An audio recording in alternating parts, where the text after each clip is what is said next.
should have brought this because it's the first time I've had all of it since the season started. Or somebody is also zoning us.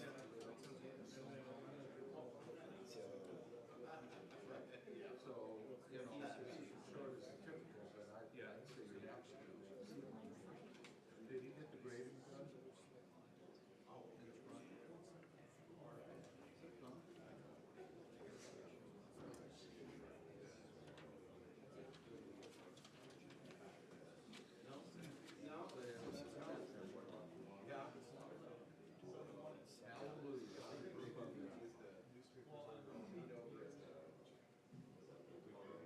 So, inch and a half meters. Because this generation.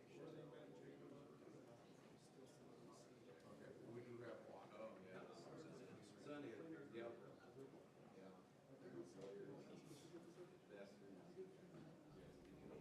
Well, that's the problem. You can't see what you're cleaning up. Rural with whatever.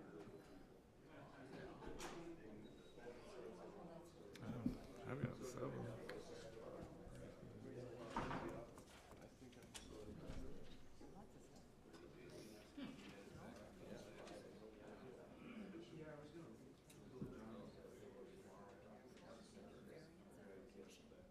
And we're not ready.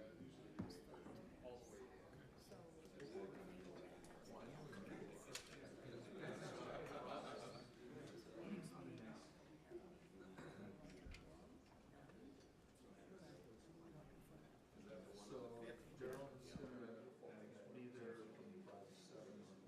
Might as well stay for the 6th.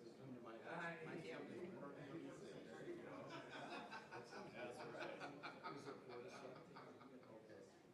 Yeah. Yeah, I was trying to think about it earlier, but just see how things are going and then how we're selling this. I've already spent more to this point than I've ever spent on an election. So, oh yeah, I mean, it's crazy. What else?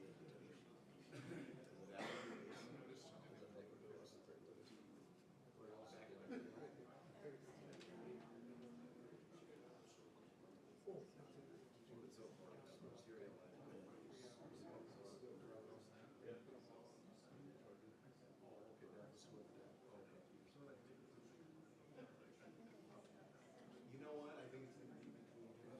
So are we free and clear to start saying people like Tammy now, which is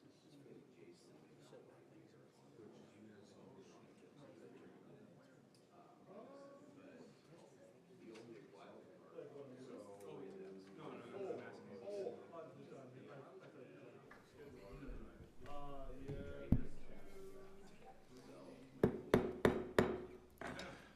Good morning. Welcome to the May 4th, 2023 Zoning Board of Adjustment meeting.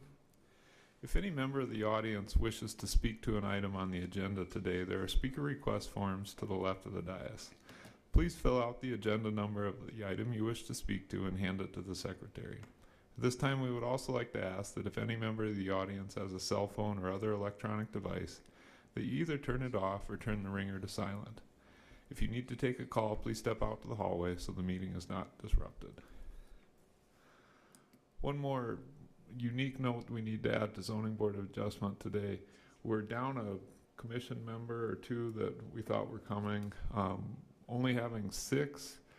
The requirement on Zoning Board of Adjustment due to the rules of the city is that we still get 2/3 of the full board. So in order to pass something today, we would need a unanimous vote. If, as an applicant, you wish to continue your item for a couple weeks and see if we get better attendance at the next meeting, you're certainly welcome to do that. We do just ask that you request that prior to us taking any action on your item. The public hearing on item number 1, the April 20th Zoning Board of Adjustment meeting minutes, is hereby opened.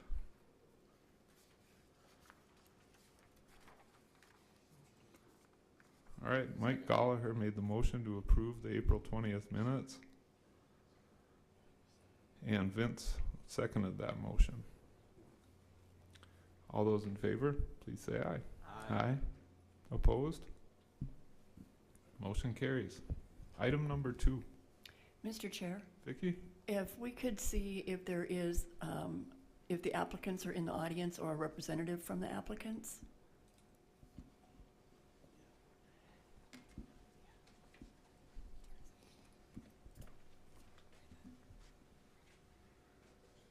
Okay, would it be your desire to have this item continued for 2 weeks, or do you want it to be heard today?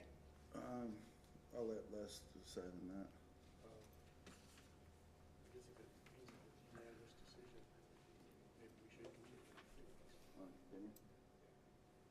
Yeah, to continue it.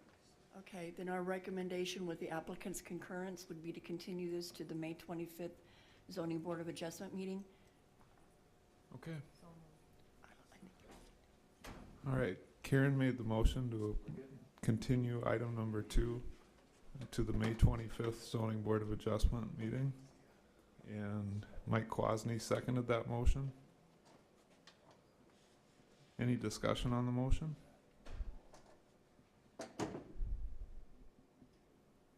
All those in favor, please say aye. Aye. Opposed? Motion carries. Item number 3. Again, Mr. Chair, if we have a representative of the applicant or if the applicants are in the audience?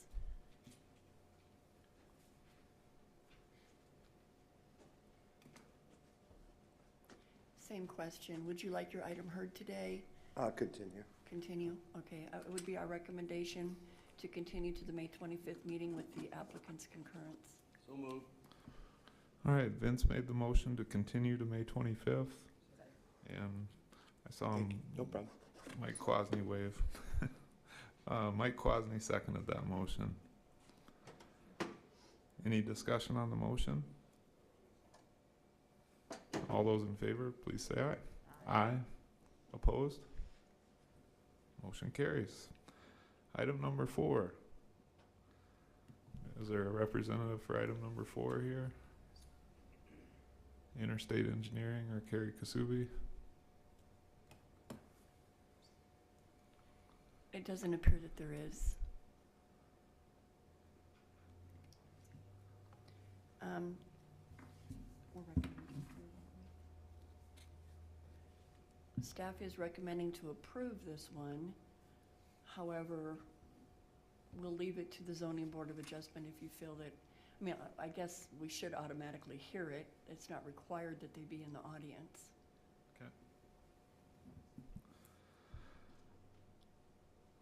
All right. We hear a presentation on it then?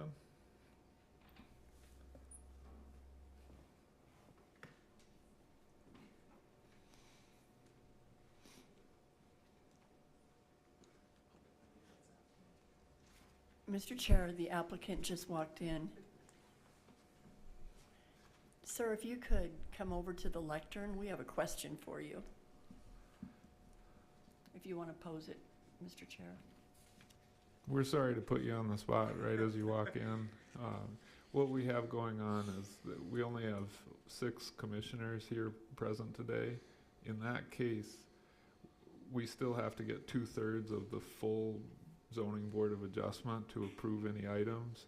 So what you're looking at is it has to be a unanimous vote on your item if you want it to be approved today. We've given the other applicants the option to continue until the next meeting. If more commissioners come, there's a possibility that no votes can happen from individual commissioners, but an item would still pass. And it's completely up to you, but we just want to make you aware that it has to be unanimous to pass an item at Zoning Board of Adjustment today. Okay, so if I understand correctly, you don't have a quorum today? We have a quorum, but it's barely, and it's the way that our rules are written. We have to have 2/3 of the full board, even those who aren't here, in order to pass an item. And what you're looking at is 2/3. So we have to make a unanimous decision. Whereas if we had all the chairs filled, individual members could vote no, but there could still be enough votes to pass something. And so we're just providing the option because we feel like applicants should have the knowledge of that ahead of time. Yeah, and I'm not the owner, so I'm Gotcha. just representative. I was hoping he would be here today, but he's not. So I have to decide whether or not we want to pull it from the agenda today, or, Yeah, before we take action, and we can certainly discuss it and take action, but once we do, then we're bound by that. and if it isn't approved today, then we would have to reapply. Sir, Vicky? if you get a denial today, then you would have to appeal it to a circuit court for determination. I think it's fair to share with you that the other two applicants on the agenda before you made the decision to continue for 2 weeks. That would put it to the May 25th Zoning Board of Adjustment, wanting to ensure that we had our chances are having a larger board sit here in case there were 1 or 2 members that didn't agree with the recommendation. Okay, I think I would follow that. Okay. Mr. Chair, that would be staff's recommendation then, to continue to the May 25th Zoning Board of Adjustment Okay. meeting with the applicant's representatives' concurrence. Thank you. Sorry about the curveball today. Thank you. I apologize for being a few minutes late. So moved. All right, Vince made the motion to continue item 4 to May 25th, and Haven seconded that. Any discussion on the motion to continue? All those in favor, please say aye. Aye. Opposed? Motion carries. Those are our items on the Zoning Board of Adjustment for today. I'd look for a motion to adjourn Zoning Board of Adjustment. Mike Quasney made that motion, and Karen seconded it. All those in favor, please say aye. Aye. Opposed? Motion carries. We will now commence the Rapid City Planning Commission meeting for May 4th, 2023.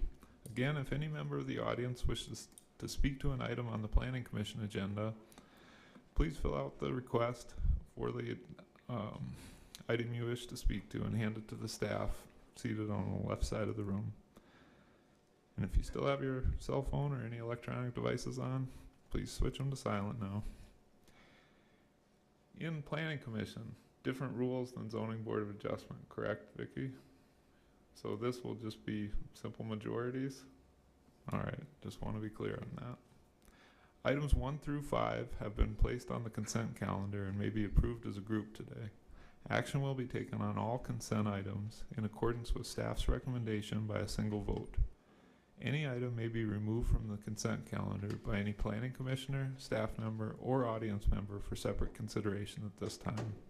The findings of the Planning Commission are recommendations to the City Council. Are there any items 1 through 5 that staff would like removed from the consent calendar for separate consideration? Item number 4, please. Any items 1 through 5 that any planning commissioner would like removed for separate consideration? And are there any items 1 through 5 that any audience member would like removed for separate consideration?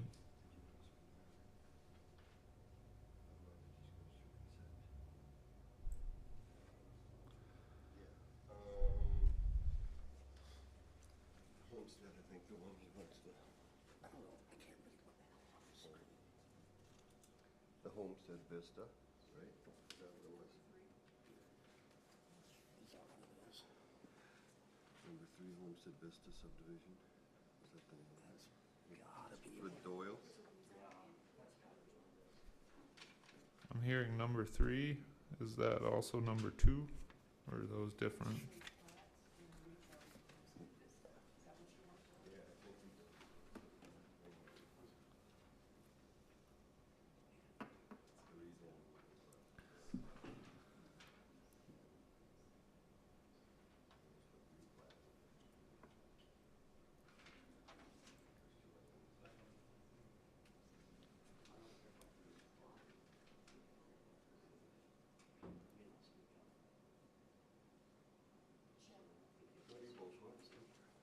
You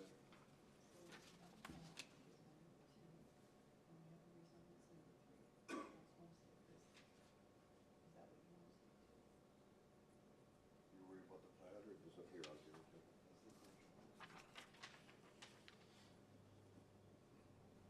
Sorry about this. I mean, There's, We want to make sure we have a good public hearing, but there's the Vista subdivision replat, and then the host says the rezoning. So there's the replatting, they're making the lots, changing lots, and then there's the no, rezoning I to, think I wanna talk about number 3. okay. I mean, it doesn't really matter, I think they apply equally, but I think number Number 3 is three. probably irrelevant. okay, I'm hearing number 3 as is requested by an audience member to be pulled for separate consideration. Any other items? 1, 2, or 5? The chair would then entertain a motion to approve items 1, 2, and 5 in accordance with staff's recommendation. Recommendations. All right, Karen made the motion to approve items 1, 2, and 5 with the stipulations from staff as listed, and Vince seconded that motion.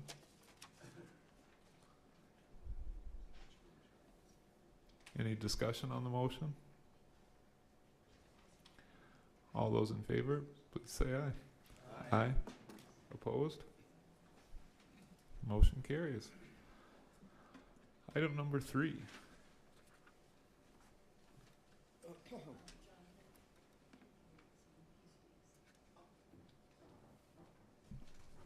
Mr. Chair, if we could get the audience member to speak to item 3? Mr. Burgad, if you'd identify yourself and then advise us of your concerns. Sure, my name is Derek Burgad, I live at 4376 Patricia, which is 1 plot away from where you guys are looking at rezoning in this area. I had some concerns about what is happening in that area. First of all, I mentioned that my address is Patricia, but if y'all pull out your phones and try to Google that address, it says Big Sky Drive. When is the city going to address and fix that issue? It is almost impossible to get a pizza delivered, and it is almost impossible to get emergency services to show up because they go to the wrong address, due to the fact that Big Sky Drive is what is labeled as, even though we live on Patricia.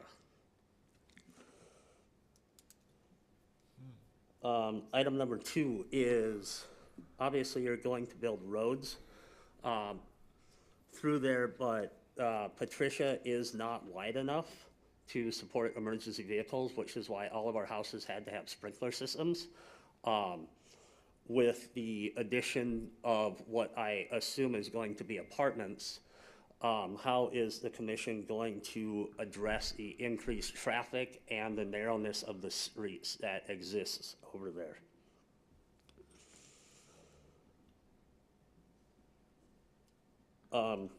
Parking is also going to be an issue. Obviously, I live in a single-family house, but if these are going to be multi-family houses, there is not anywhere near enough street parking, again, due to the narrowness of the street to account for any multi-family homes that would be in the area.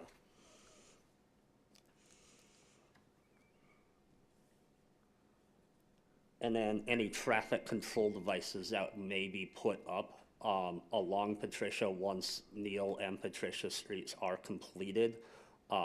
With the addition of all the houses up on Chet Street, that short little section on Patricia is becoming increasingly dangerous due to the excess traffic. And now we're talking about putting potentially multi-family homes down there, making it only more dangerous in the area for those of us that do live there now.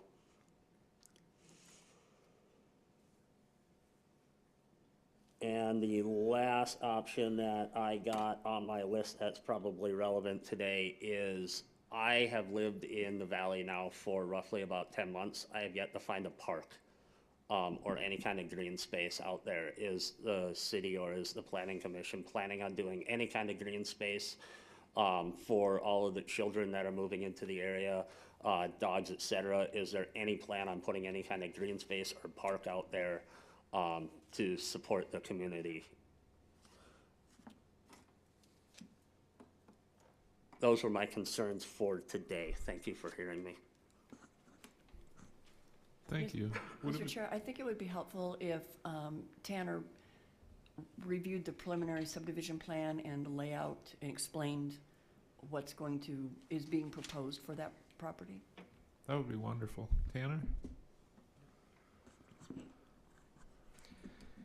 Yeah, so this is a preliminary subdivision plan, and it's to create 11 residential lots, 10 commercial lots, and a drainage lot. So the properties are zoned office commercial, general commercial, and public district. Future land use is mixed use commercial and urban neighborhood. So Neal Street will be extended to Sweetbriar Street. Patricia Street will be extended to the west to connect with Neal Street as part of the plat. Neal is classified as Collector Street on the city's major street plan, and Patricia Street is classified as a local street in the infrastructure design criteria manual. So this is the site plan that was submitted. The development is approximately 30 acres in size. Prior to approval of a final plat, the single-family lots will have to be rezoned from office commercial to medium-density residential district.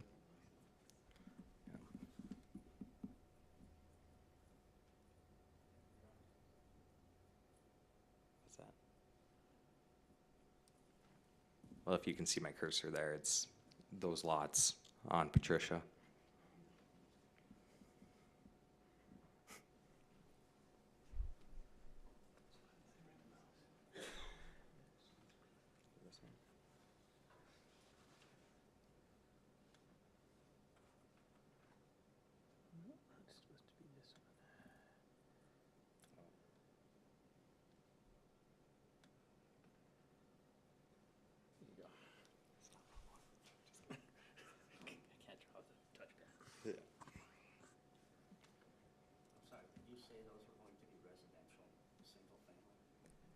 They'll be zoned medium density residential, so that would support single family. Yep.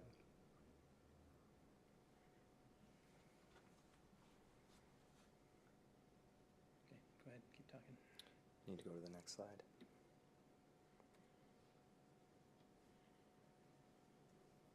And answering one of the neighbors' questions, Patricia Street will be constructed to local street standards, 52-foot of right-of-way, 26-foot of pavement.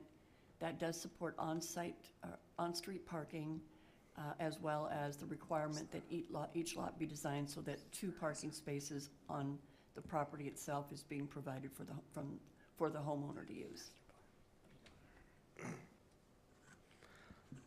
And then this is the master plan that was submitted. Blocks 1 and 5 north of Homestead Street will be developed as part of phase 1. And blocks 2, 3, and 4 south of Homestead will be developed as part of phase 2. And yeah, that's all I have. So, Mr. Chair, it's important to note that under the current zoning of office commercial, an apartment development could be constructed there. But with the rezone to medium-density residential, that eliminates that option and ensures that it would either be single-family or 2-unit homes based on the size of the proposed lots. This is going to be single-family residential development. The applicant's consultant is in the audience. There was a question about whether or not there's going to be a park proposed anywhere within this area. Certainly, our Parks and Recreation Department look at where our community is growing to see where their next park system should be. Many developers also provide parks within their own subdivisions, which is an enticement when they do put their lots up for sale. So perhaps if we could get the consultant to speak to the park question that was posed. That would be wonderful if they're willing.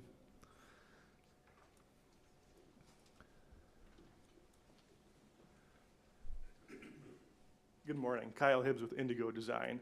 As far as the park question goes, we are proposing to donate some land for a drainage lot, which isn't exactly park friendly, but we'd be open to discussions with the park district to discuss a potential location or use for a park in the area. Thank you, Kyle. Since Mr. Bergad came down here, the street naming issue and access for emergency response, who needs to respond to that? I don't think it's us, but at the same time, somebody needs to from the city. Yeah, so we have it named Patricia Street. I don't know why Google Maps or other GPS services are calling it Big Sky, but I'll reach out to some individuals that do have contact information and see if we can't get that corrected.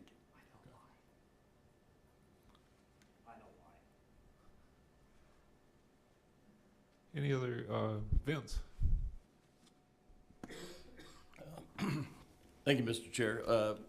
Actually, those are the two questions that I did have, regarding the safety and if fire has a problem with finding this location, or has there been any issues in the past or recent past?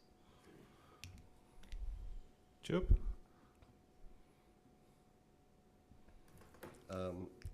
Yeah, thanks for putting me on the spot. No, I haven't, I haven't seen that we've had trouble there, but again, it could be, very well could be that there's some mix up there, because if you look at that, Patricia jumps the creek, the low bottom there, and it goes to the east.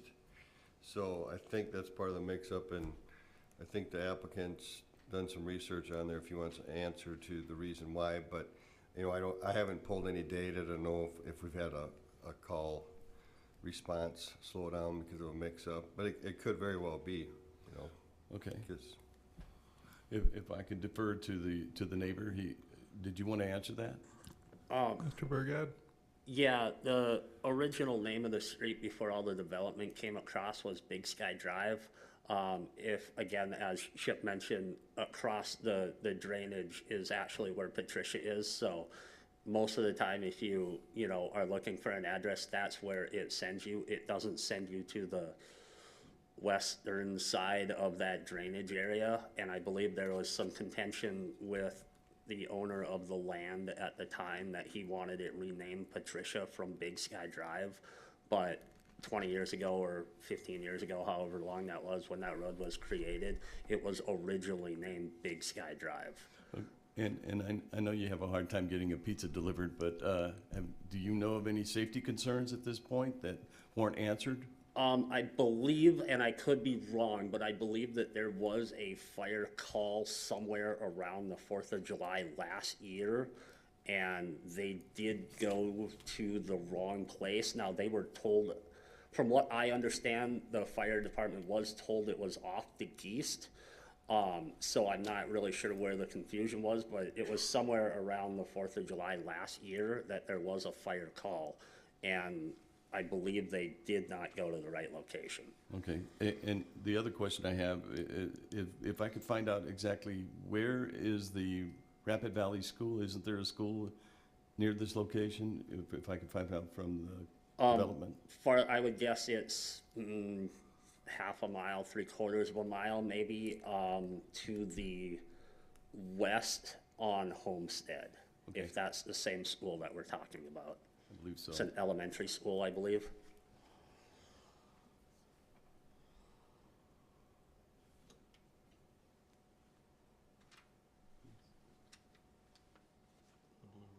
On the blue one, okay. So All right, thank you, sir. Appreciate it. The blue in the upper right corner is the school property. Haven? I think, Vicki, maybe you answered it, but there was some question and seems to be some conflicting information on Patricia Street, the width of it, the meeting the city requirements. Apparently, there's a small portion of Patricia that's already developed, but then I assume with this new application, they'll develop Patricia over to Neal Street. And will all of Patricia then be the sufficient width? Vicky? Mr. Chair, yes, Patricia Street to the east was constructed to local street standards. As I described earlier, that design will be extended to the west, and that is our standard for residential street development in situations such as this.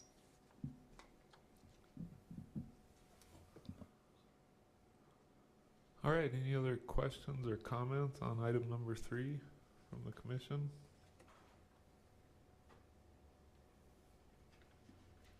I'd look for a motion then. I'll make a motion Okay, to approve the request to rezone office commercial to medium density. okay. Karen made the motion to approve the rezoning request on item number 3 from office commercial to medium and density residential. And Mike Gallagher seconded that motion. Any discussion on the motion? Yep.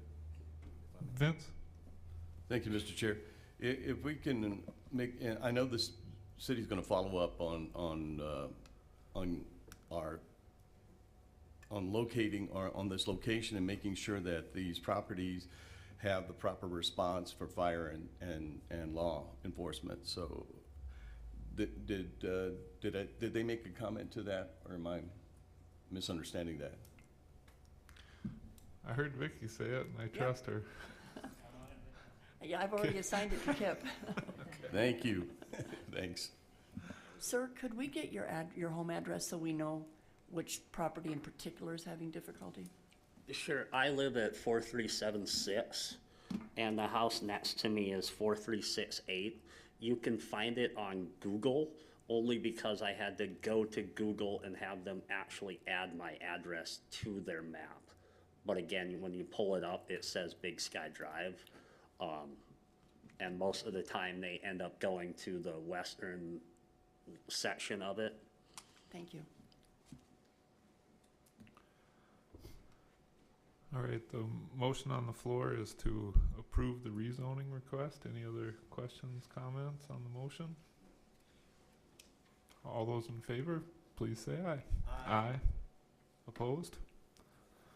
And Mr. Burgad, thank you for coming with your concerns. We appreciate hearing these things. Item number 4, right? Thank you, Mr. Chair. We are asking that item number 4 also be continued to your May 25th Planning Commission meeting. One of the variances that were continued needs to be acted on before this rezone can go forward. I'll second. All right, Haven made the motion to continue item number 4 to May 25th. And Vince seconded that motion. Any discussion on the motion to continue? All those in favor, please say aye. Aye. Opposed? Motion carries. Item number 6.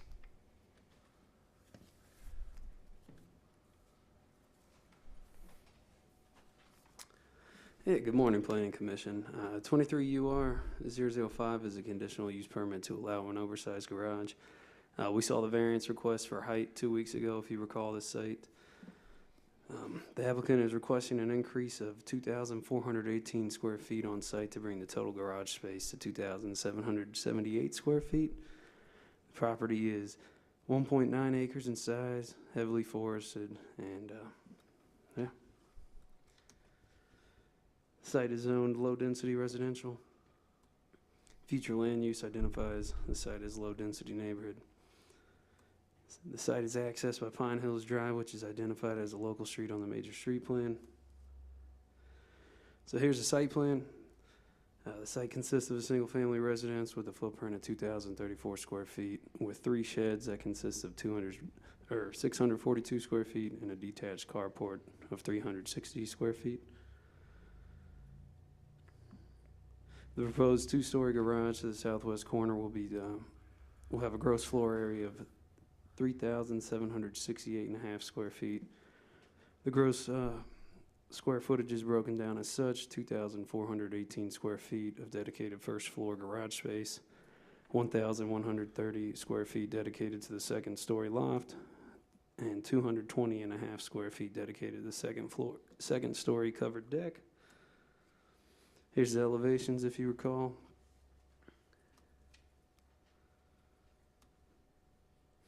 There's the first floor garage space I was talking about. There's the second story loft with the covered deck. Here's that buffer zone we discussed last time as well. As you can see, there's not much residence around the site. There will be little impact by this garage, hence why the height variance was approved 2 weeks ago. Here's some site photos. This is the driveway entrance off of Pine Hills. This would be looking north on Pine Hills, looking south on Pine Hills. There's the existing house. There's the location of the proposed garage. Here is the location of the garage looking south. This would be looking west. This would be looking north. And that would be looking east. Yeah, staff recommends approval of conditional use permit to allow an oversized garage on site. The applicant and I are in the audience for questions. Thanks. All right, any questions on this item? The presentation feels familiar after the last round of this. Anything from the commission? No motion to approve. Okay, Vince made the motion to approve item number 6 with the 2 stipulations. And Mike Gallagher seconded that motion. Any discussion on the motion? All those in favor, please say aye. Aye. Opposed? Motion carries. Item number 7.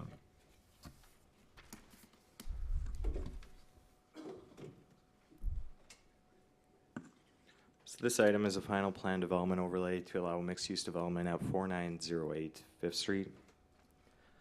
The property is zoned office commercial and general commercial district with a planned development overlay.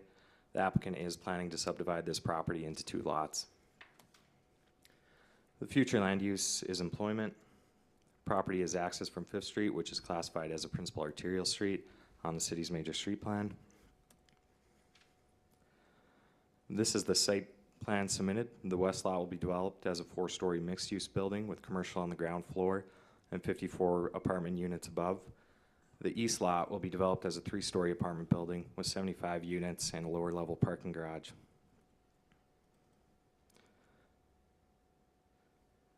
These are the proposed elevations of the mixed-use building. The applicant is requesting an exception to allow a 15-foot building height in lieu of the 40-foot maximum. Staff is recommending to approve this exception as it does not appear out of character with the 5th Street corridor and does not impede the sight lines or natural light of adjoining properties.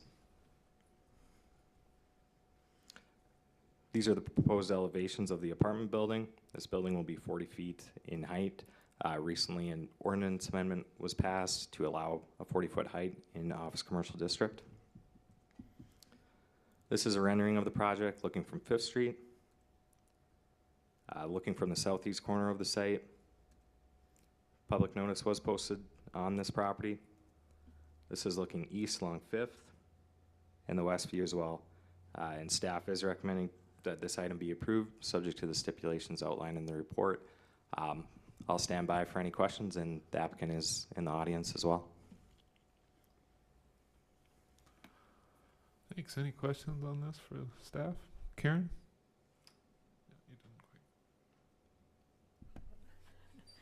Thank you, Mr. Chair. I just, could you bring up the picture that shows the 2 buildings, the rendering? Yeah, that one right there.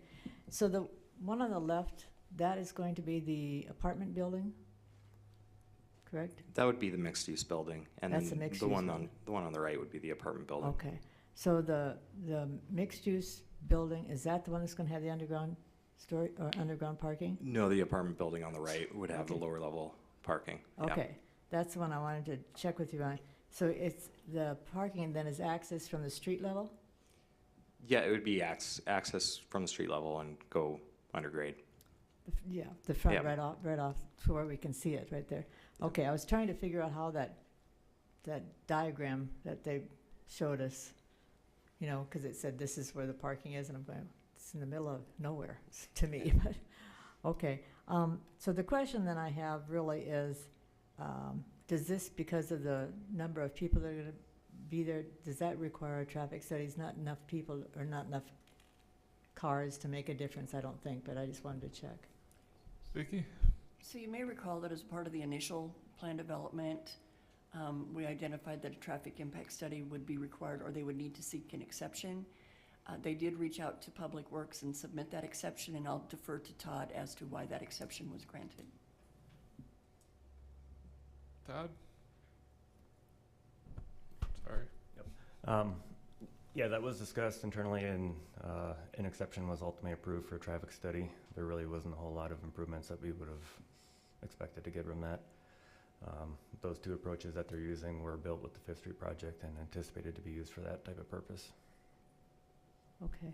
I just realized I drive that road all the time, and there's apartments on the other side, and it's a lot of people there, and so I just wanted to make sure that we aren't missing the traffic study, so, okay, thank you.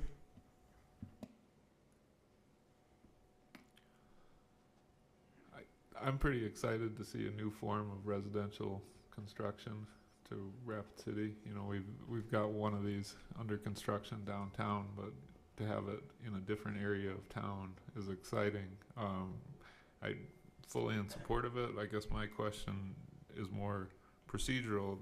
Is the plan development, I don't know how to say this. Is the plan development necessary because of the mixed use component, or just because of the size of development, there are a few exceptions or changes to the regulations that they wanted to make? In this case, probably more so because of the exceptions that they needed. It's a kinder criteria to review within a plan development for, let's say as an example, the height exception. If they were to come in for a variance, reasonable use may have been determined at 45 feet, so that would be more difficult to achieve. The added bonus on this one is that we do have both residential and commercial, and that's a unique mix. And so the plan development can help lay out the parameters for that as well. So I think it works both from a land use perspective and from an exception perspective. Staff also concurs with you. When we adopted our last comprehensive plan, one of the things that it encouraged is that we create more mixed use properties, and the natural tendency has been to encourage those in the downtown core, but we're seeing more and more of these venture out into the community, and this is exciting, where someone could potentially live and work on the same property. It really does go to quality of life. Vince? Thank you, Mr. Chair. I also like this idea too, because I live down the street from this. And one of the things that we just talked about in the previous question of whether or not there's going to be green space. And the fact is that, you know, right behind there is Parkview Park, and it's an excellent use of it. So, I mean, it's a great place, you know, for families, you know, to start. So I'm looking forward to this project. And if there's no other comments, I'd like to make a motion to approve. All right, Vince made a motion to approve with the 4 stipulations listed. Mike Gallagher seconded that motion. Any discussion on the motion to approve? All those in favor, please say aye. Aye. Opposed? Motion carries. Item number 8.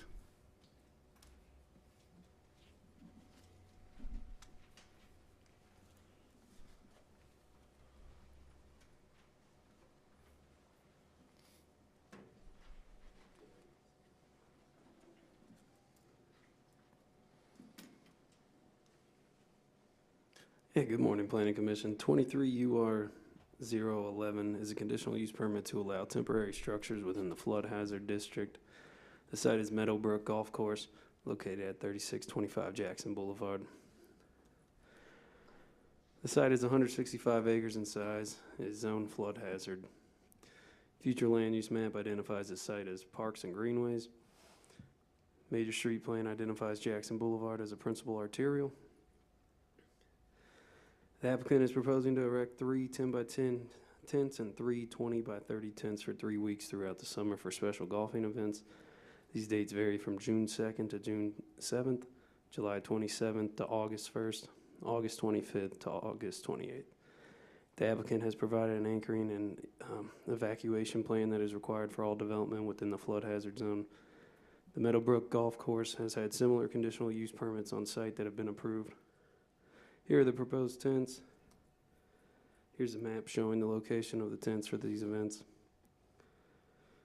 This is a site looking east where the tents will be placed. More tents will be placed here as well. This is looking east as well. It's looking south. And this is looking southwest. Here's Jackson Boulevard that will be looking west. Here's looking east where the parking lot is to access to Meadowbrook.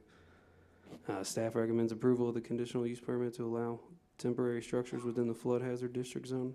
The applicant and I are in the audience for questioning. Thanks. Mr. Chair, Vicki? if I could just point out, number one, Alex, thank you, you did a great job. One of the things that Alex mentioned is that in previous years, they have secured similar conditional use permits for these temporary structures. In this review, if you choose to approve it, you're approving it annually, so they won't have to come back year after year, as long as the tent locations are where they have them identified, and they're still having them occupied for similar number of days per summer, then they would be permitted with just the permit needed to erect the tents.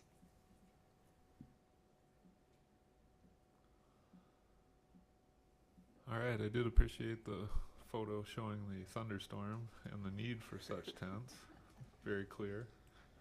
Any discussion on this item? Okay, Mike Quasney made the motion to approve item number 8.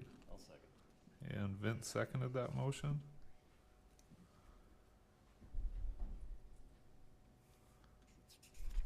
Any discussion on the motion to approve? All those in favor, please say aye. Aye. Opposed? The motion carries. And being that there was a representative from Parks and Rec here, I hope you were listening to Mr. Burgad's comments about park access in Rapid Valley. Thank you. Item number 9.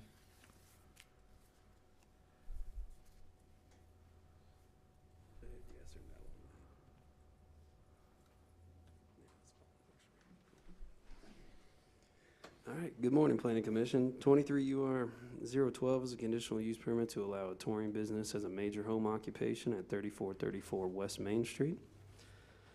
The site is half an acre in size. It is zoned low-density residential. Future land use identifies the site as low-density neighborhood. The major street plan shows West Main Street as a minor arterial. The applicant, Black Hills Tour Company, is proposing to park 6 commercial vehicles on site during the tour season, May through October. Their headquarters is in the process of being built and will not be completed before the end of the 2023 tourism season. The 6 vehicles will allow Black Hills Tour Company to provide transportation for customers throughout the region. The hours of operation will be Monday through Sunday, 8 a.m. to 6 p.m. As you can see from the parking plan provided by the applicant, there are 9 spots being provided. 3 within the front yard, which is currently unpaved and unstriped. 4 spaces provided in front of the existing garage, stacked 2 by 2. And finally, 2 spaces within the existing garage.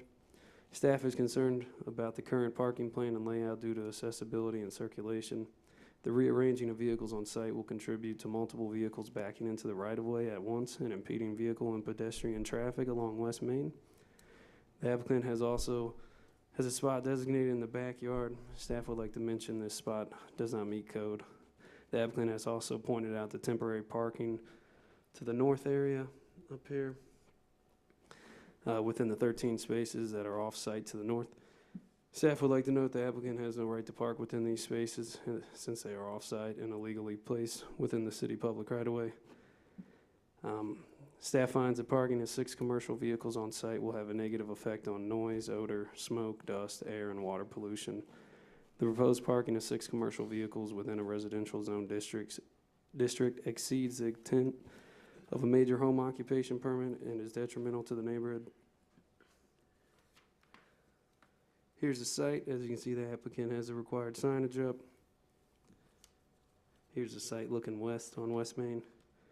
Here's West Main looking east. Staff would also like to note that the fence in the front yard is over the required 4 feet, maximum height allowed by code. Staff is recommending the denial of the conditional use permit to allow a touring business as a major home occupation. The applicant and I are in the audience for questions. Thanks. Mr. Chair, Vicky? just a little background. So, code enforcement has received complaints about the touring company being operated from this property. And to their credit, they're not alone. There were others in town that were doing the same thing. And we're working with each of them to ensure that they're relocating their touring business to a commercial or industrial area where it would be permitted. They would be allowed to have one commercial vehicle in their, on their property on a daily basis, as any of us can. So if someone works for a plumbing company and you get to bring your company vehicle home, you can park it in your parking lot, in your driveway. Beyond that, though, this would either be a commercial parking lot, or again, it would be a touring business that would not be supported in a residential area, especially where Main Street is an arterial street. I do point out that we did receive a letter of complaint, and it cites specific examples of how the parking of their vehicles to date has caused an impact on other landowners and uses in the area. Thanks, Vicky. I'm guessing you're the applicant. Is this something you'd like to speak to? Oh, yes, of course. Please identify yourself once you're up here. My name's Kevin Quinn. I'm the owner of the property in Black Hills Tour Company. So we've been operating there like that for several years. We aren't really asking to keep 6 vehicles there. We operate with 6 vehicles, and I can keep a couple other places, but it's really difficult to run this out of another location because my wife takes care of our kids at home, and she's pregnant, and then like the guides come and go at kind of different times, so you can't just like be at a commercial parking spot and be like, all right, put the car there. Like the guides kind of come and check in or bring the lunches back in or whatever we do. So like even if we could operate with 3 or 4 vehicles in that position would be a really big help. A tour company up the road was getting in trouble, and that's, I'm pretty sure, why we got in trouble. And they're in a way different position. They're deep, like on Berry Pine Avenue, kind of back in like a nice neighborhood. I mean, this is right on West Main. I have letters with me from Don's, Don, the guy that owns Lynn Dakota Mart across the street. He's got the 2 commercial places across the street. I have a letter from Terry, who shares kind of that driveway with me and is my main neighbor affected. I went to Harriet, the other residential lady, on the other side of there, but she's kind of suffering from dementia and wasn't even remembering who I was after being her neighbor for 8 years. But my point across is, before I bought that property, there was actually a fence right in front of where that white car is, and all the vehicles, all the time, backed onto the road. If I had 2 teenagers and us in that position, it'd be more traffic than what I have coming and going from there right now. And I took out the fence so that we could back out like that and get straightened up. Or I turn around all the vehicles and I do it right before I go to bed if I need to at 10 at night when no one's on the road, if I need to. We never really, hardly ever back out of there. Because we can pull sideways, that cutout on the road's long enough to pull sideways like this, to pull out and go in when no traffic's coming, and to back into the road so that we're not backing out of the road. And so we're not asking for all 6 vehicles to be there, or even like the big van that's there. I mean, most of our vehicles are smaller, like SUVs, or the size of like a Suburban, like a regular sized transit vehicle. And that's what we use way more so on a day-to-day basis. I can keep the big vehicles at my parents' house out in the county. And we are building, so we're only asking for this season to continue, because it's a bit impractical too to find a commercial space for a 5-month lease until we're done building out in the county. I mean, it's not practical, 1, for that, and for 2, when my wife's taking care of our kid as well, and he comes home and naps, and like some guides come back, and it's not that much traffic. Like we send out one vehicle on one tour a day. So at most, you'd have 3 vehicles leaving in the morning and 3 coming back in the afternoon. It's not like cars are coming and going all day long and we're running like rapid shuttles out to the airport or something like that. It's full day tours for the most part for 8 to 9 hours. They come, they get the car, they bring it back, and they're gone, Can I ask you to expound upon the plan for having a commercial office elsewhere? That was mentioned in the report, and you just mentioned it. So sure. Well, we're building planning on out in the moving county. entire business? What's that? Are you planning on moving the entire business when Yes. that's finished? Yeah, out of Rapid City. So, Okay. yeah, and I mean, it's not. We don't have customers coming there. It's the same several guides that we have that come and park and just take the vehicle from there, and then go pick up their clients, at the lodging or the hotels or elsewhere in the Black Hills, and go for the day. And so, I mean, Terry would be the one most affected, the neighbor directly next to me, and I have a letter with me. I mean, he was almost going to come here today with me, because he doesn't mind at all, and it doesn't. I mean, honestly, it'd be more traffic if I had 2 teenagers, easily. I mean, my wife and I and a 2-year-old living there, and I drive one of the commercial vehicles. So you're talking one other car coming and going besides, what we'd be asking of like maybe 3 commercial vehicles or 4 if we could do it, Okay. Thank you. Appreciate it. We might call you back for other questions. All right, thanks. Mike Quasney? Thank you, Mr. Chair. I think this question is probably for Vicky. How would we control how many vehicles he would have if he's willing to go 3 or 4, whatever that number might be? How would we limit that, and how hard would it be to control whether or not that's happening? Mr. Chair, Vicky? let me first remind you that this is a home occupation, and a home occupation should be one that is not visible to the neighbors. So having vans parked in a front yard is going to be highly visible to the neighbors. We wouldn't be able to control that. Similarly, code enforcement has worked with this gentleman on putting him on notice that this needs to cease and desist, and that is not the case. So if today you were to say you could have 3 vehicles parked there, we would have to go out there daily and monitor that, and we don't have the staff to do that. That would be my concern, so. Can I Okay. say one thing to that regard? Mr. Quinn, if you want to address us, you got to be up at the microphone. Sorry.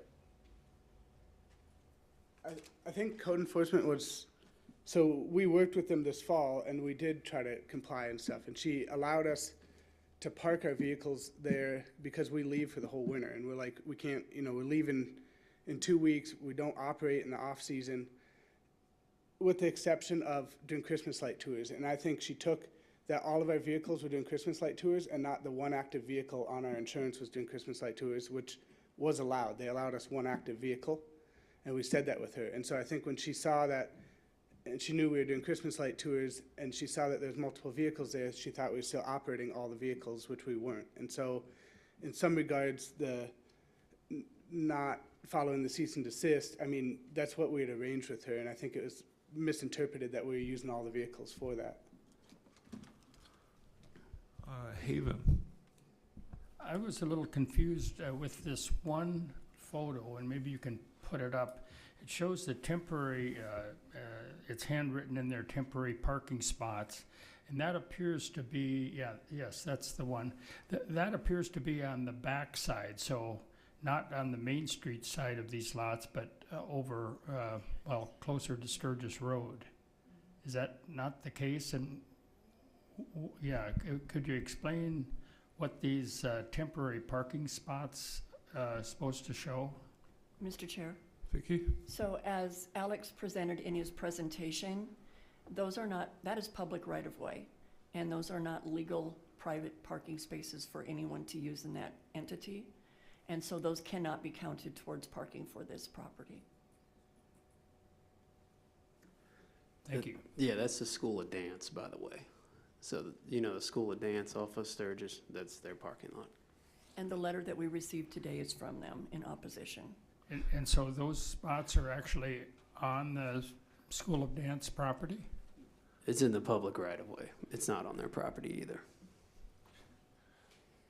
And that's actually what she's complaining Mr. about. Quinn, I'm sorry, you gotta either come to the microphone or you can't. Okay, so the School of Dance is off of Sturgis Road, not off of ours, and that's what she is complaining about, is us parking in those spots when code enforcement sent a letter to us and said, this is temporary parking with an aerial shot of those spots because that is city property and that is not her parking area.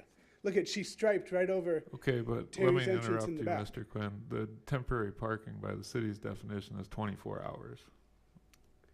Right, and The car moves every Okay, 24 so- hours. let me back up. The letter of opposition they received from the School of Dance was in regard to us parking in those temporary parking spots that they claim as theirs, when in actuality they're the right-of-way for the backyard, for the alleyway, and for the sewer. I mean, that's city property right there that she complained of us parking. It wasn't the parking in front of the house. Sure, I gotcha. It's us parking up there because the city was kicking us out of the front of our house. So we have vans up there right now because code enforcement literally outlined that area on an aerial view and said we could park there while we were dealing with this. Or Mr. Chair. temporary parking. Vicky?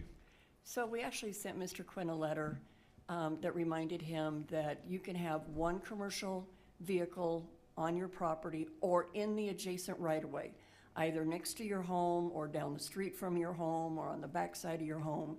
And so that parking, he could have parked one there, but no more than one. But that would mean that he could have none on his property. There's no clarification of that in the letter. All right, Karen? Thank you, Mr. Chair. To start with, just talking about the home occupation ordinance, which is our laws, are pretty clearly defined.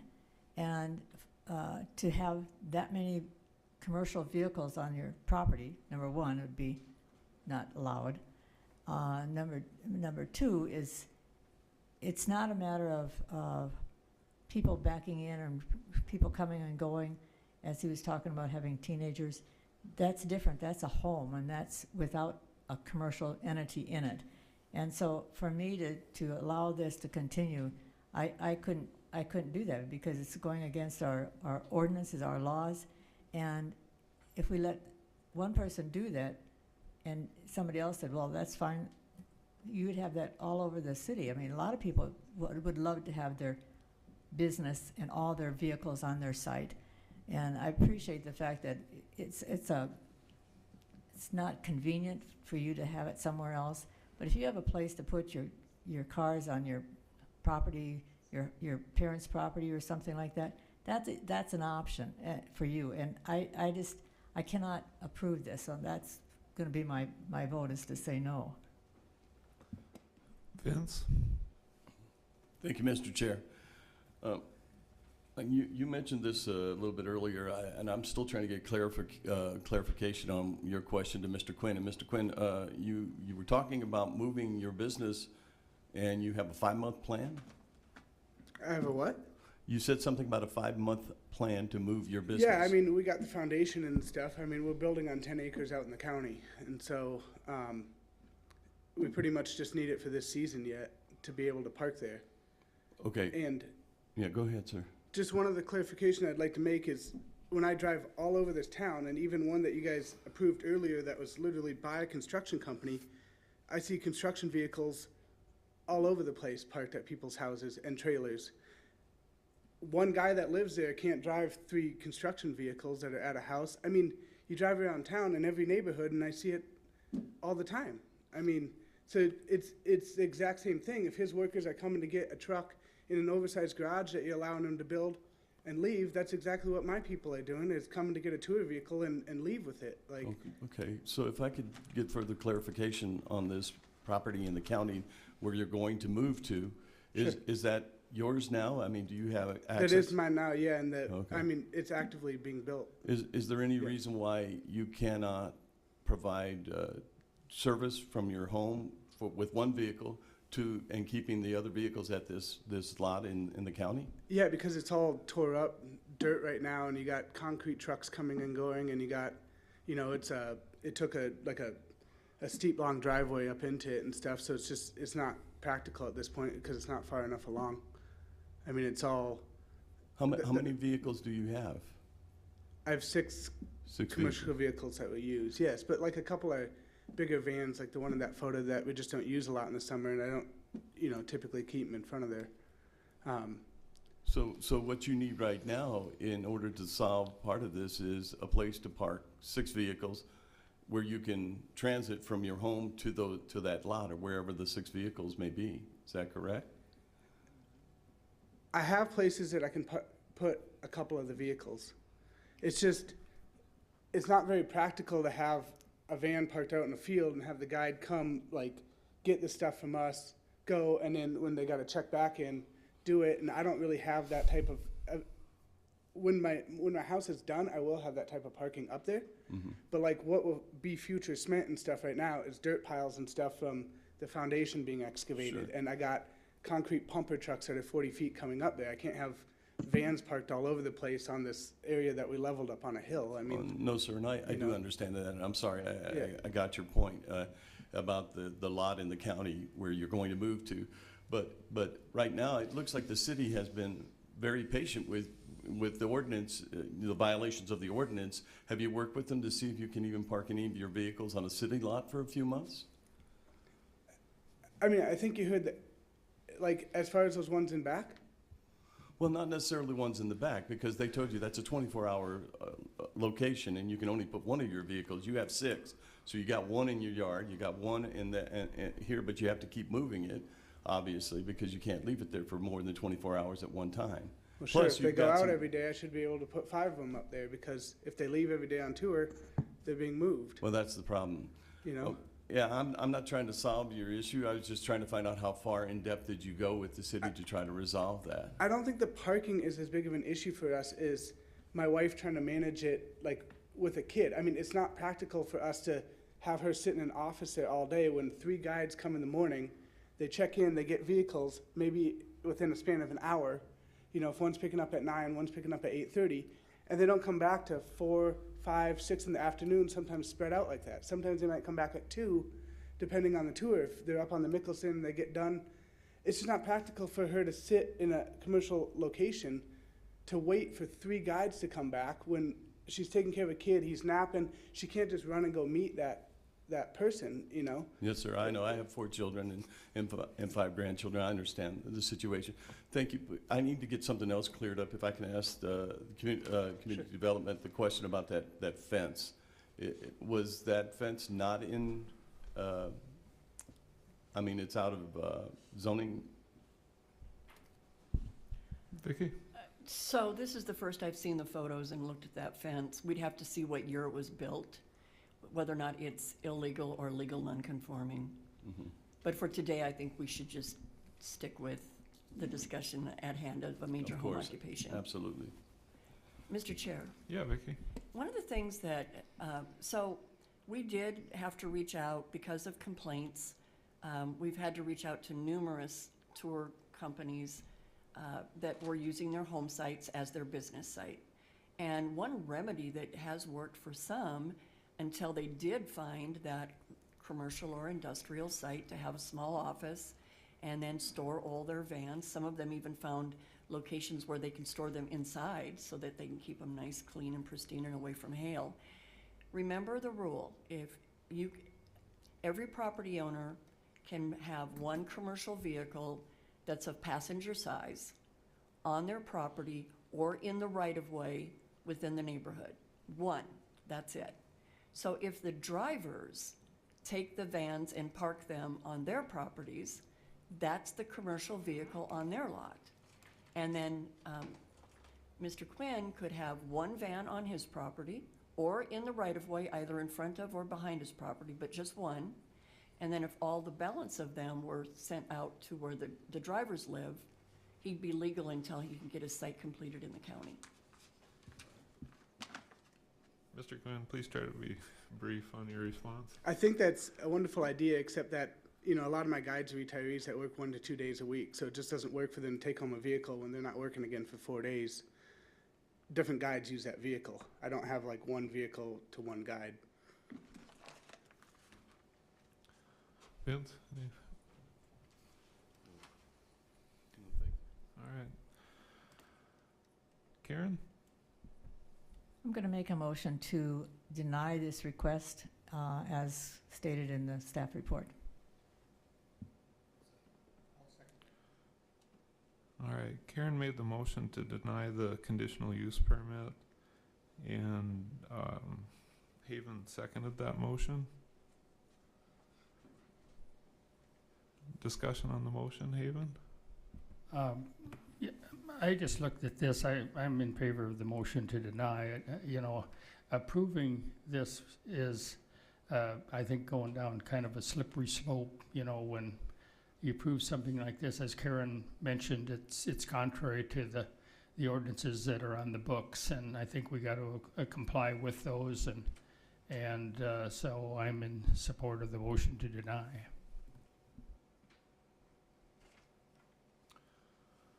Other discussion on the motion? All those in favor of the motion to deny, please say aye. Aye. Opposed? The motion carries. Item number 10.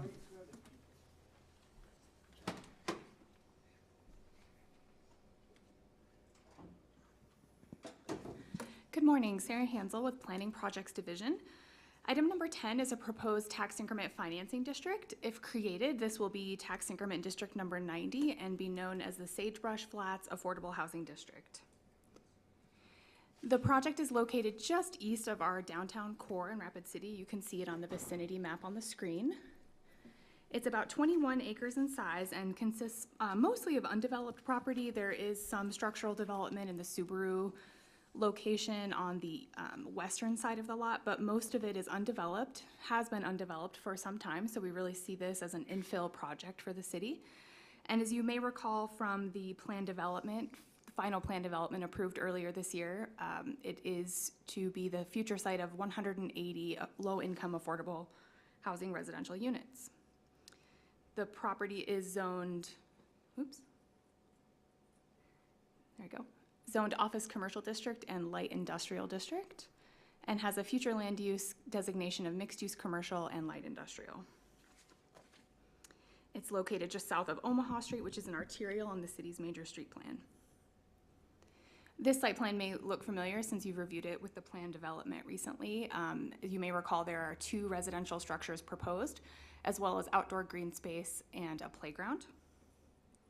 Here's a more zoomed in view of that site plan. These are the photo renderings showing what the property would look like, what's constructed. These are 4-story apartment buildings, 180 units total, including 1 unit which will be for a manager who lives on site. This is looking from the Campbell Street access, not access to the site, but from Campbell Street looking northwest to the development. Here are the site photos looking south into the property. As you can see, there are some steep topographic elements to the site, which has been a challenge for developing this property, which also lends towards looking at the need for infill on this site and some of the blight criteria that we have in the TIF policy. This is looking to the southwest along Omaha Street, looking to the east along Omaha Street, and the west along the Omaha corridor. This tax increment financing district is proposed to include $9.4 million in project costs, $4.4 million for horizontal construction costs, which we'll go through in a little more detail in the next slide, as well as about $4.9 million for financing, for a grand total of $9.4 million. And this project is requested to be structured as the grant option that we have. Many of the project improvements that they're proposing do fall into our traditional eligible costs. For any that are a little bit more considered private development, the grant option just gives a little bit more flexibility for how the city wants to use tax increment finding to support projects that are important for the community. So as you can see, some of the major elements here are grading, sidewalk ramps, water mains, storm sewer pipe, as well as some private utility crossings, electrical conduit, and streetlights. One thing to note with this application, the applicant is proposing to use their sister company as the construction company. That's a little bit different than we see for some of our TIFs applications. They are requesting specifically that they not be required to publicly bid this project. So that's an element that's addressed for you in the staff report. We did note that some of their cost estimates do seem a little high, and when staff looks at tax increment financing, we really want to ensure transparency for the public and also that the public is getting the most competitive bid for costs. So we do note that the applicant is available to address that question specifically if you'd like more details on why they're structuring their development this way, but I did want to point that out because it's in the staff report. Looking at the projections for this project, the Department of Equalization, in coordinating with them early on this project, has estimated the base valuation at just over $6 million, and we are projecting a 19-year payoff. Now, part of what we look at with every TIF application is the feasibility of payoff. In Rapid City, as you know, our districts are paid for upfront by the developer. So while there's relatively minimal risk to the city should a project not pay off, something we want to take a close look at and really analyze those numbers. So with this being close to the 20-year cutoff, we did look at their projections. Their valuations are based on each unit having a value of about $160,000. This is somewhat close to a few comparables that we were able to pull, but it is slightly high for some comparables. But we also want to point out that these numbers are conservative in many ways in that they're not projecting any valuation increase after full construction in year 2 or 3. So as we know, tax assessments do tend to trend upward over the years, and they're holding that constant with these projections. So, that number likely will be higher than what they're projecting. In addition, there's some vacant property within this tax increment district boundary that if that were developed in the future, the increments from that development would also support payoff at a quicker timeline. So we just wanted to point out that we did take a look at the projection payoff and the valuations that are being presented. With every application, we look at the project pro forma. We love to see when tax increment financing is closing a financing gap and really fulfilling a specific need for a project. So for this application, they're identifying the uses of funds that they have as well as where revenue's coming from. We'll look at in a future slide more specifically what the rents are for this property and the revenue they're getting from that. But what their pro forma really is showing is that since this is a low-income housing development, they're leveraging sources of funds from a variety of places. So in addition to their own financing, they're also working with the Black Hills Area Strategic Housing the Housing Trust Fund, which is a local source that we have.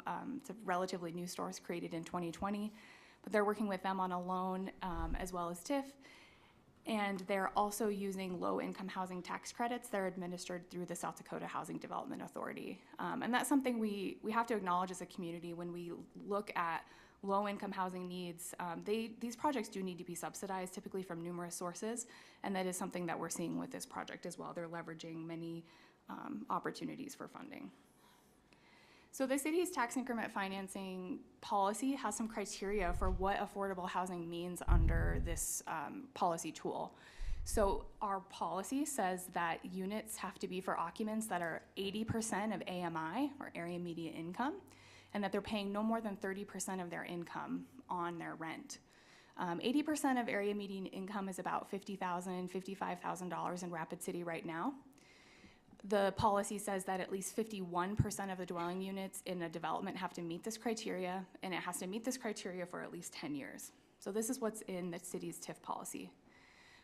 This application is exceeding those criteria by quite a large degree, actually.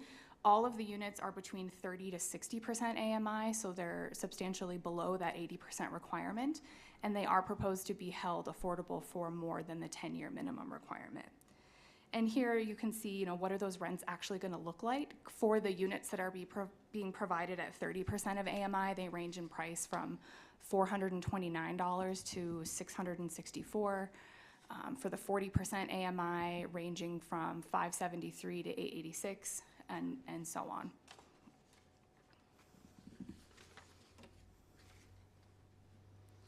The next series of slides goes through the state statutes and our local policy related to evaluating the appropriateness of using tax increment financing. For state statutes, the main thing we're looking at is at least 25% of the property blighted, and is the improvement likely to significantly enhance the value of all other property in the district? And the TIF committee found both of those to be true for this project. The city's TIF policy also specifically encourages the construction of safe and affordable housing units for low and moderate income. And as we previously discussed, this proposal meets those criteria in spades. Allowable project costs that apply to this project are extension of sewer, water, street infrastructure, interest and financing fees, and the administration fee due the city, as well as some costs which are allowable if authorized by the city council, including private development site costs, property assembly costs, and grading of land.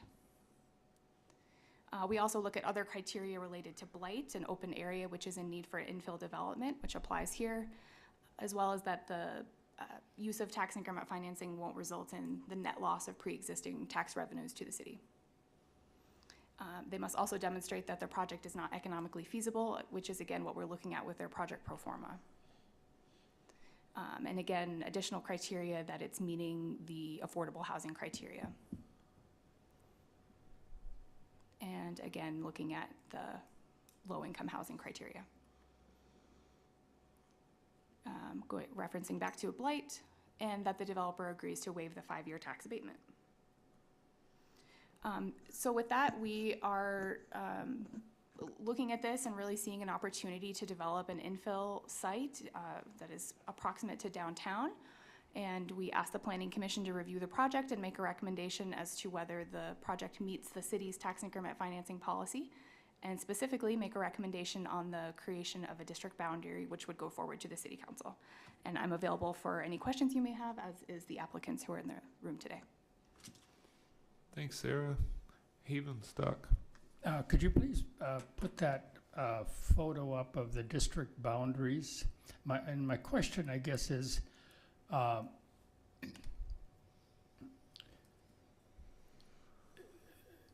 there's kind of two parts here. One part would be the property that is intended to be constructed for the low-income housing. And I guess my question is what additional property then is included in the TID? Thank you. Let me identify that on the screen for you.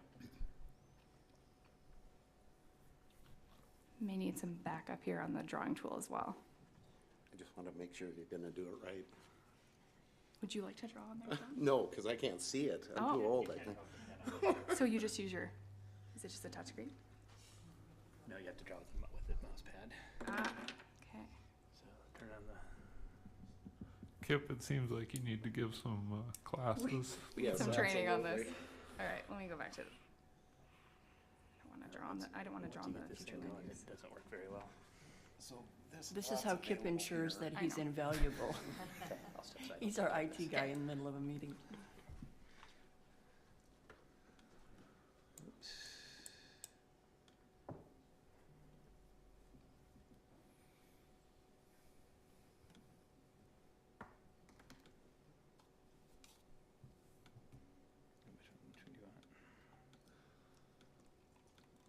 Other way. Other way. Yeah. Okay. Okay. So if you want to draw, go ahead. You can Okay. just click down and draw it around whatever you want to do. But you gotta click and hold. There you go. Okay, There we go. Okay. It's not showing up on the screen for everyone. It's just on ours. It's no good. So Haven, is your So- question, what is the district boundary? Or why is that the district boundary? No, I'm wondering, I see there's some property that is intended to be developed for the low-income housing that's in this district. And I guess what other property is included in the district boundary? What is included or what is for sale? What is included within the TIF district? So what is included is the Subaru property, and then directly to the east of there is a 4.9 acre vacant parcel that's still for sale. And then next to that is the roughly 9 acre lot for the apartment development. And then there's a little over an acre that the old Rice Honda building sits on. And then next to that, there's a 2.9 acre vacant lot that's for sale. So roughly, there's a little over 6 acres that are still available for sale within the TIF boundaries. So it includes the Subaru site there at La Crosse and Omaha, as well as the, as you described it, the old Rice Honda building there on Campbell. Yes. And then a vacant lot just to the south of there. And so there's nothing included on, it's all south of Omaha and west of Campbell, is that right? Haven, can you see the yellow outline? Yes. That is the district boundary. Well, yeah, From- that's my question. It's all south of Omaha and west of Campbell. There, with the exception of right-of-way Right-of-way. areas, yes.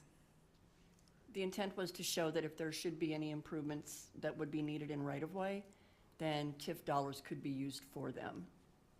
And as Sarah pointed out, there's access that's coming to this development from Campbell Street, and then access from this development on Omaha that's extending to the west on the adjacent lot.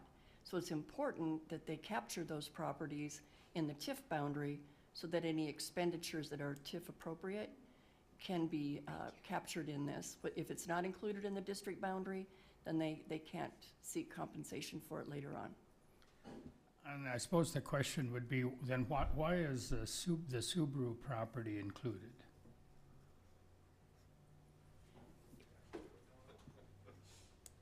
I might as well stay up here. Haven, the reason that that's included in these boundaries is we had to do a shared easement agreement with that property. So, and they were fine with it being in the boundary. Thank you. Mr. Chair. Vicki? Again, it goes to, it's better to capture properties where there may be expenditures than to leave them out.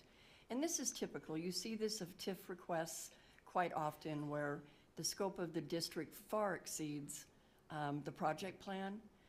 In addition, if there should be any increased value in those properties, then that goes towards paying off the TIF in a more expedited fashion.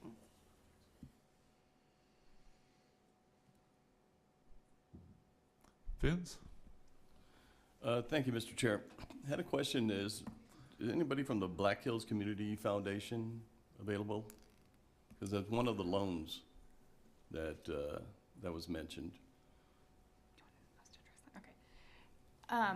So actually, we have city staff that sit on that advisory board. Vicki Fisher as well as myself both sit on that board. So we may be able to address questions you have related to that. Well, I was just thinking the loan was approved, so what were the thoughts behind approving that? They'll be ultimately using the funds from the Strategic Housing Trust Fund and the TIF funds for different project elements over the course of the project. And the funds from the Housing Trust Fund are a loan, actually. So they'll pay that back, which means that it can support future housing projects in the future. Okay, thanks. Mr. Chair. Vicki? Just to expand, one of the things that the trust fund was extremely excited about is there's such a shortage of affordable housing in our community right now. And to have a project come forward of this size where every unit meets the affordability criteria is exciting. Then you couple that with the fact that this is infill development, and from a staff's perspective, this is one of the better uses for a TIF than we've seen in a long time. Okay, thank you. Karen? Thank you, Mr. Chair.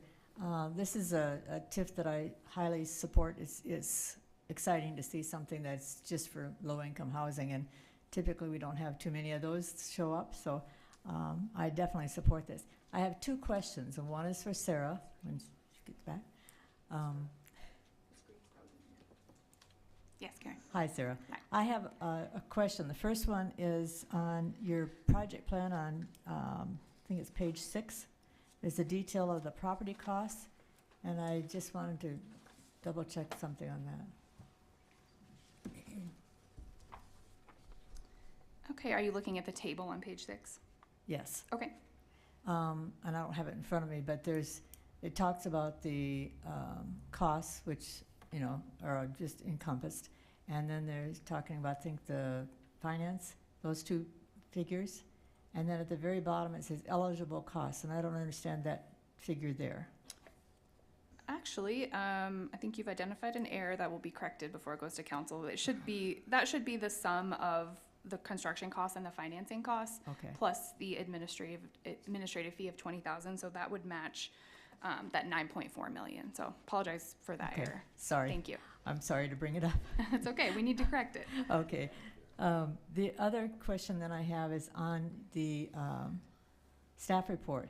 You've got item 2 says that, item 2? Must be publicly bid. And then item 3 says if it's not required, then it has to go through the process of submitting invoices and documentation. So the question then is, number 1 is, how do we determine that? Because you've got them both on your staff recommendations or stipulations. And then the other part is, don't we normally require invoices and documentation for all project costs? So is that something that you want to clarify to make sure they understand that? Or why is it Both, spelled yes. out? Yes, thank you. We understand that the applicant would like to provide some reasons to the Planning Commission on why they're asking that this project not be publicly bid. So if you ultimately make a recommendation to move forward without including that staff stipulation, we do just want to clarify, as you noted, Karen, that it's not a blank check. It's, you know, provide invoices for what expenses were accumulated during the life of the project. And also, in response to your question, that is how we treat every other district. So merely a clarification if the requirement for bidding is not included.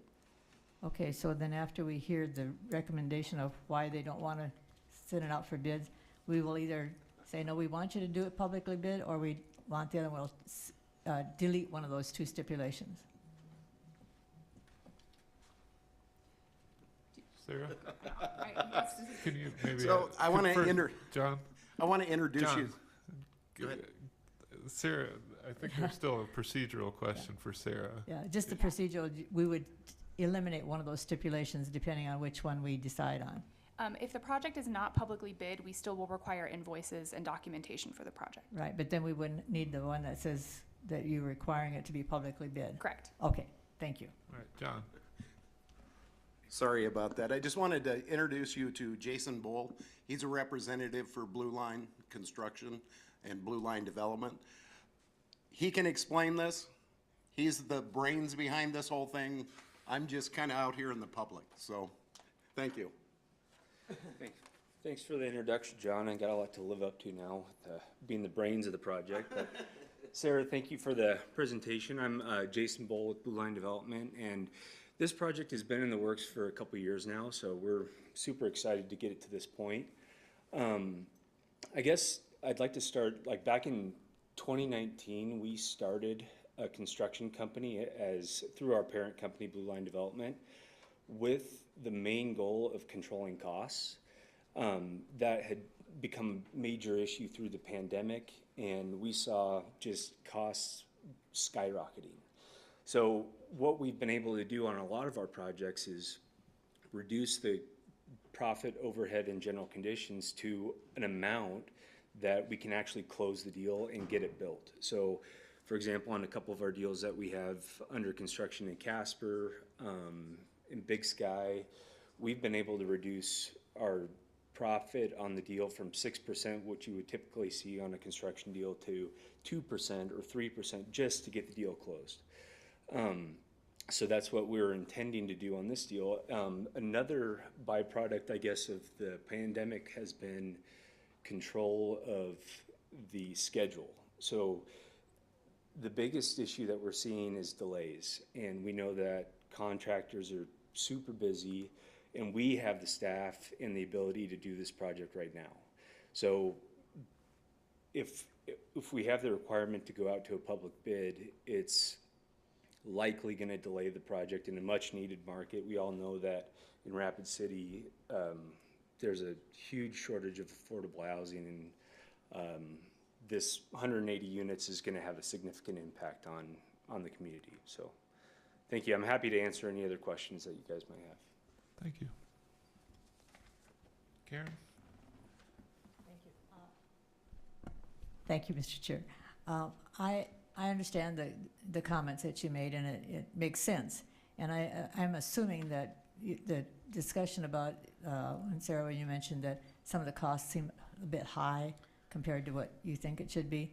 Sometimes I think developers or people that are putting the bids together, because of the inflation and stuff, they do expand that, and I'm assuming that's what's happening, and I don't know, but I think the fact that it's going to be required, and specifically that the bidding is brought forward with all the invoices and stuff that we normally do, but specifically spelled out, I think that's an improvement. And I just don't want this to be, if we agree that we don't need to have this publicly bid, I just don't want that to be something that everybody thinks they can do. I think this is a special project that's been in the works for a long time, and it's very needed. And so I just want to make sure that we don't say, okay, we can do that all the time. So that's my comments.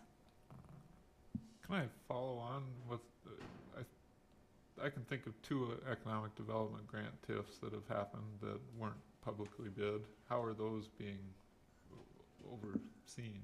I mean, are we the same deal, requiring them to submit invoices and? Thank you, Mr. Chair. Yes, the first one was for Black Hills Energy, and yes, invoices required for the certification of that tax increment financing district. The second one was for the Block 5 project downtown. In that one, the private development and the public development were integrated as one project, and so bidding them separately was found to cause an issue for that one. So we kind of looked at that, the construction format of that, and so it has been allowed in the past. It's just something that staff wants to be cautious of using, and that there should be good rationale for it when it is authorized. Karen? Okay, all that discussion. I'm going to make a motion that we approve the creation of the district and the project plan as submitted, and to delete item 2 that says it has to be publicly bid. I'll second.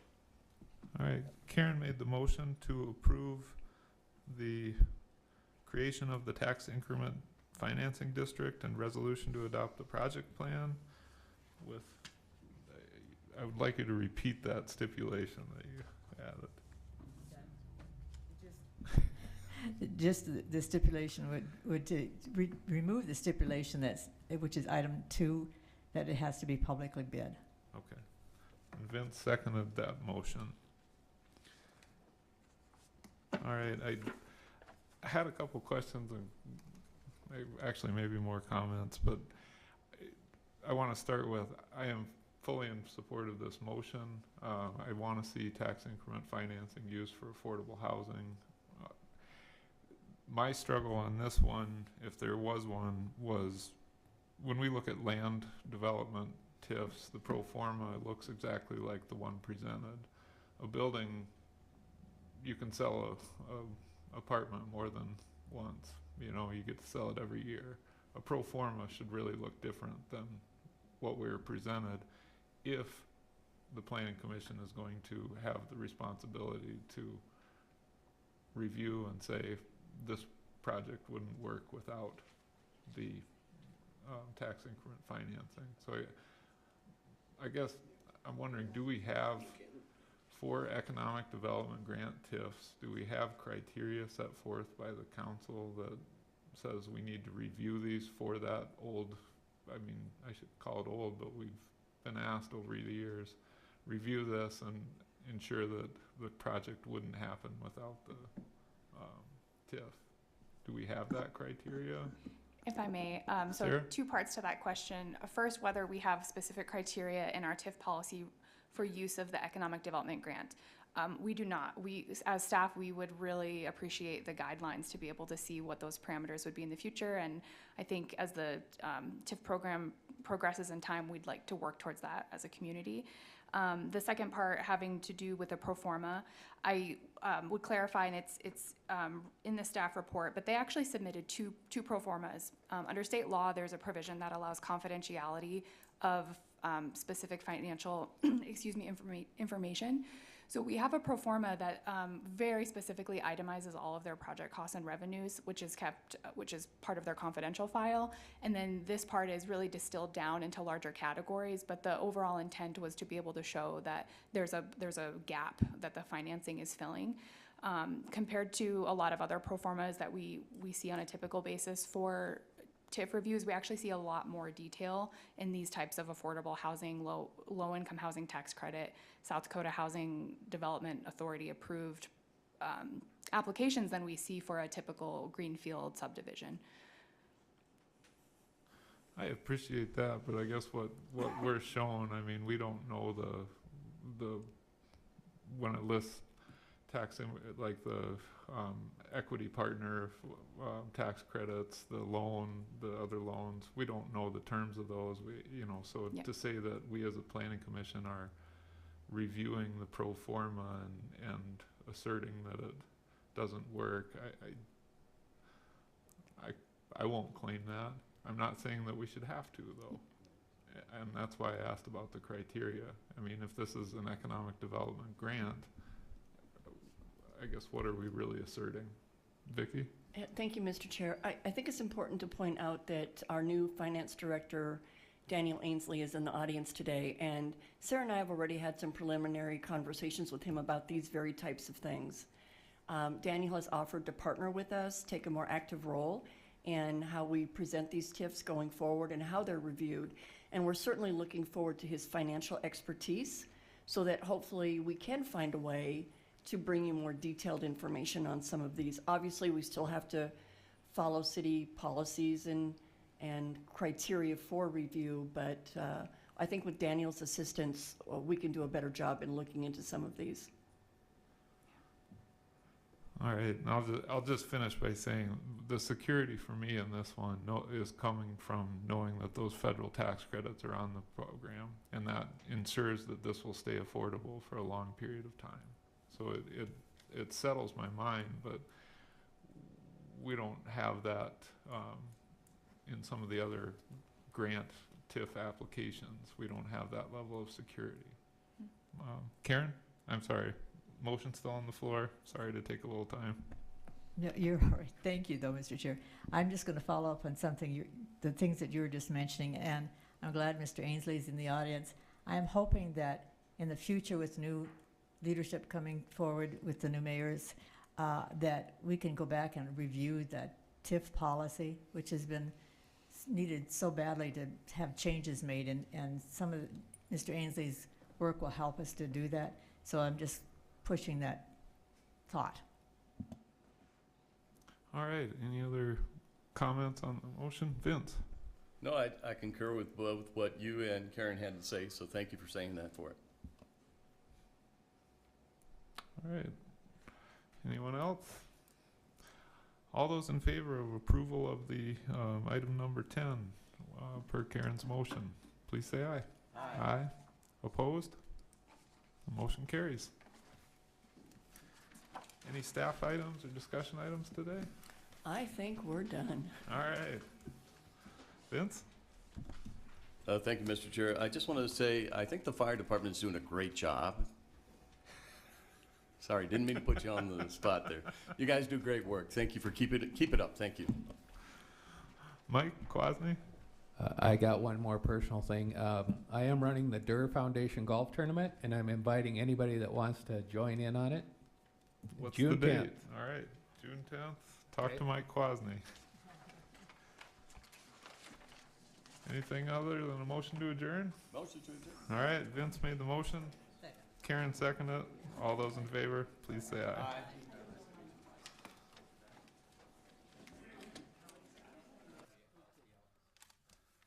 Okay, well, the ones that we continue, I won't be here.